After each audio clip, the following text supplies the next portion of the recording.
Hi guys! Magandang gabi! Welcome back po dito sa Gandara Asoy Channel for Showbiz Update.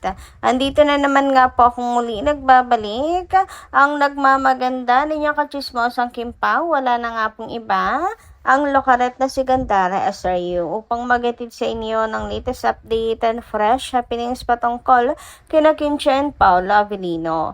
And para nga po sa gabing ito, ang tatalakayin natin at pag-uusapan ay ang mainit na usapin ngayon tungkol po dito sa naging pahayag ni Chinita Princess sa nangyayari sa ating bansa. Pero bago po ang lahat ng yan, sa mga hindi pa po nakaka-subscribe sa ating channel, maaari lamang na pindutin po ninyo ang subscribe button natin at notification bell na nariyan sa baba upang kayo po yung maging updated at manotify tuwing may bago tayong chika at balita hinggil sa Kim Pao.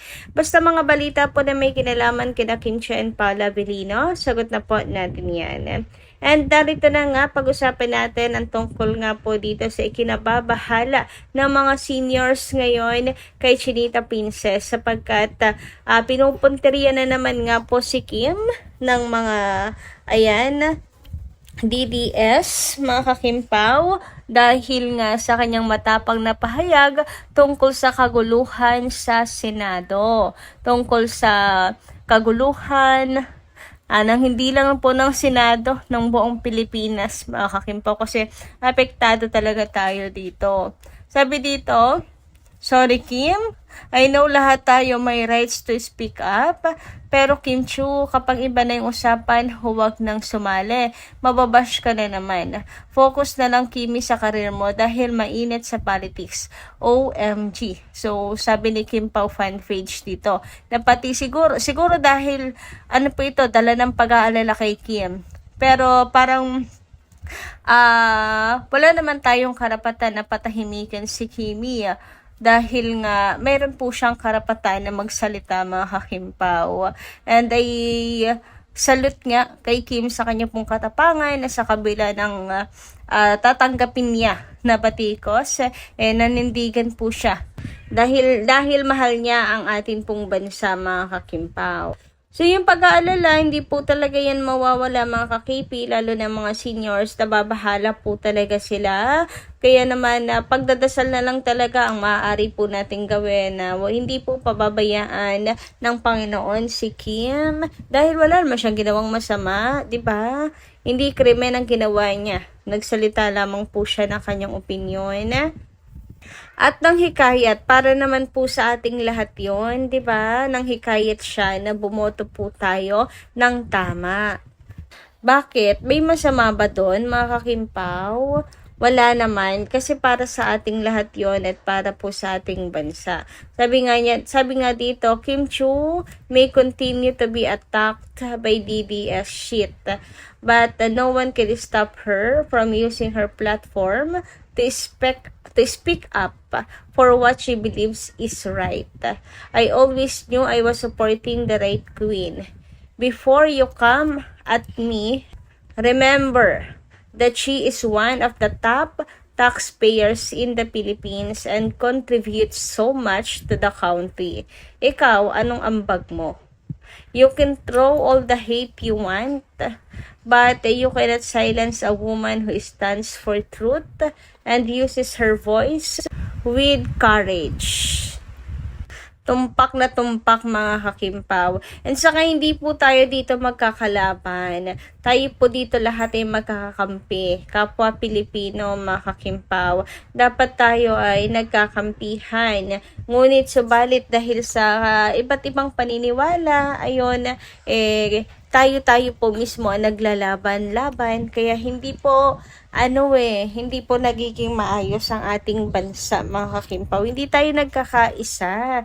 Masyadong nagiging idolo na nila yung mga politiko, mga kakimpaw. Di naman artista yung mga yan. Ang dapat po sa kanila ay nagsisilbi sa ating bayan. Nagsisilbi sa ating mga Pilipino. Magkakampi po tayo dito, hindi po magkakalaban. Tama nga si Kim. Ang hirap kasi dito sa atin pag nagsalita ka porque hindi panig sa'yo, patatahimikin mo na para bang wala kang karapatan na magsalita.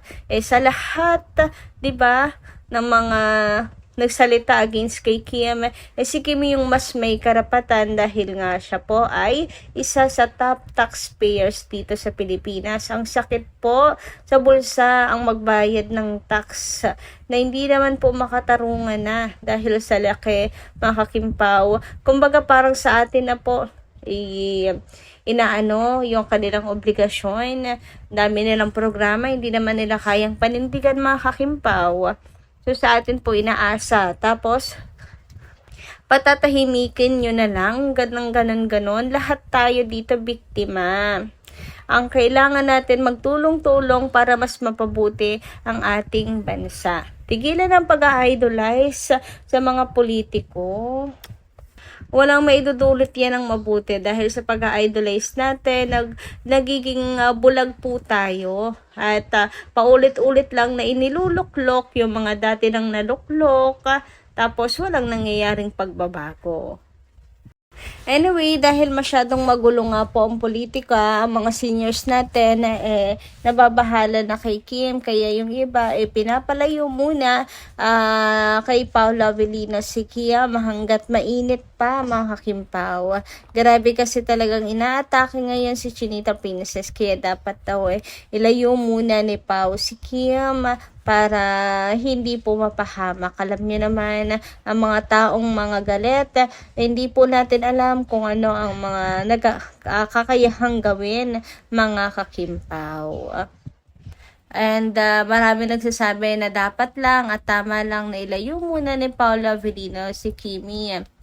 Grabe no, napaka-malapitin talaga ni Kimi, lalo na kapag usaping politika. Nako, lagi pong si Kim Chiu tina-target at kinakaya-kaya ng mga kung sinong mga tao na yan na makakimpaw ng lalakas ng loob.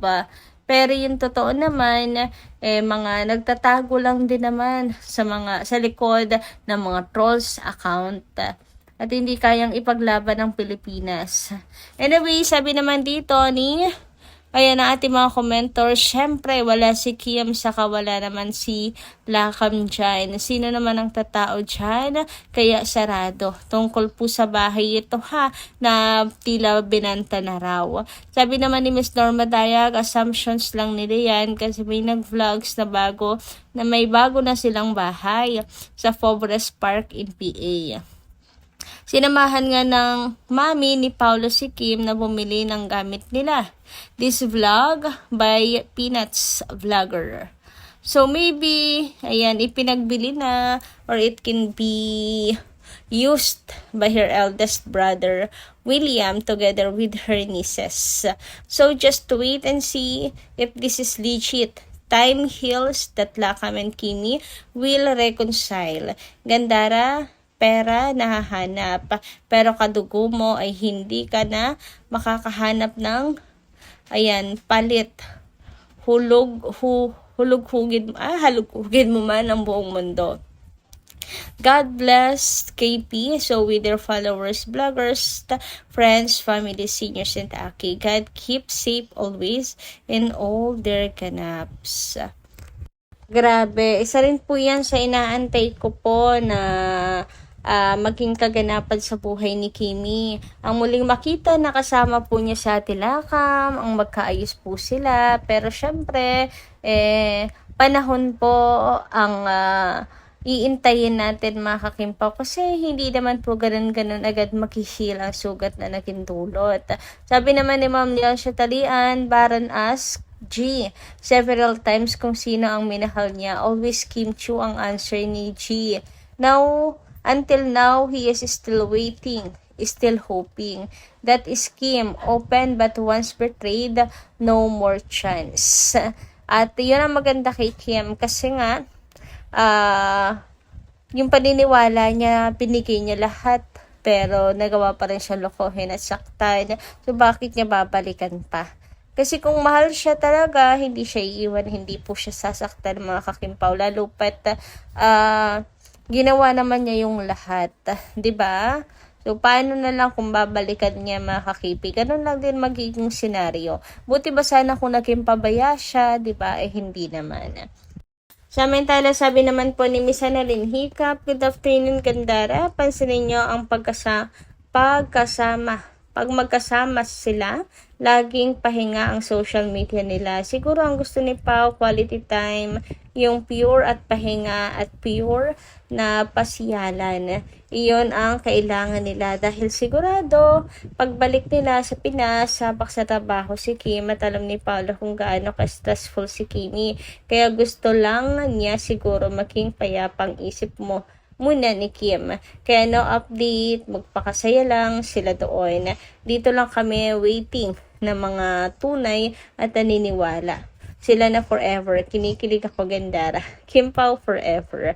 And yes, and yan ang kailangan po talaga ni Chinita Princess. And dating lahat, mga Kim Pao, minsan kailangan anuhin po natin, namnamin ang bawat sandali. Mga moment, mga ka-Kim Pao. Kailangan may point ng buhay natin na hindi po kinakailangang i-share sa social media. Anyway, hanggang dito lang po muna ating update. Maraming salamat po sa inyong pakikinigan. Kita-kits po muli sa mga susunod natin, chika. Maraming salamat at ingat po palagi.